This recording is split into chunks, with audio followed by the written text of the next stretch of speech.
we're so excited about today. We have schools coming from London, St. Thomas, all to learn about Lake Erie, and really trying to help those students make connections to Lake Erie and some of their own personal responsibilities to help protect the Great Lakes.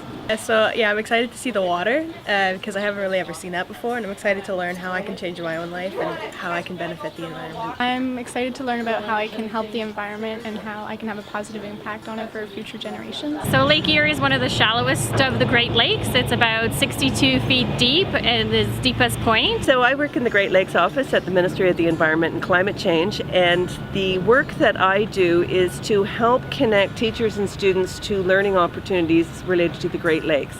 So one of the challenges that we face in Ontario is we have lost an awareness and an understanding of our connection to the Great Lakes. And in order to protect them, we're going to have to do a little bit more work to help unpack our pathway back to the lakes. So this morning we heard presentations from a folk singer explaining how the Great Lakes were the 401 of moving our goods and services and our people around. Lakes, you get a birth that's really a birth, and the jaw that the skipper takes. I think what stood out most was the guy who sang sea shanties. I think that was a really cool experience, and it was really engaging. And one of the natural pathways to help students understand their place in their community and their connection to their province is actually by understanding their connection to their Great Lake. There's a lot of specific things that I really liked, just kind of learning about the bugs and how many people really come together to make sure waters are safe. Like we take water samples at our local beaches, so like Port Glasgow, Port Stanley, and Port Burwell, just to name a few of them. What we do with these water samples is we test them for E. coli levels, just to see if people can actually still swim in the waters. I think what I've noticed the most is students' reactions to some of the images that they're seeing, some of the information that they're getting that they didn't know about in terms of the effects that human beings are having on the Great Lakes.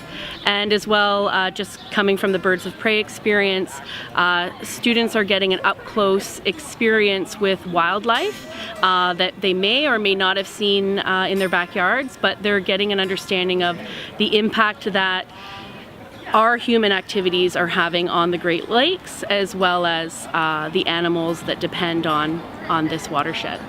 Seeing the birds of prey over outside, especially the bald eagle, that was pretty cool. What stand out about my mind today was the amount of pollution in Lake Erie and how toxic Lake Erie actually is, and how much it is affecting our water sources, over 11 million people. An environmental opportunity like this allows students to really get an understanding of how they can contribute to the environment. No matter what sector they're specializing in, it's very important for them to have an environmental awareness, to see how they can contribute to society in a positive way, no matter what their area of focus is. Well, it was really informative and educational, and like you learn things you probably wouldn't have gotten a chance to learn, like the fact that they inspect the beach water so much and all the little critters that can live in the water. I think it's important that we learn that bald eagles almost went extinct, and that we actually were able to bring them back to almost 200 from nothing. He said the biggest influence was the public, and obviously if something like the issue with the bald eagles, if we all came together and figured out how to get that from almost being extinct, then we as a society should be able to bring everything else back that is currently endangered.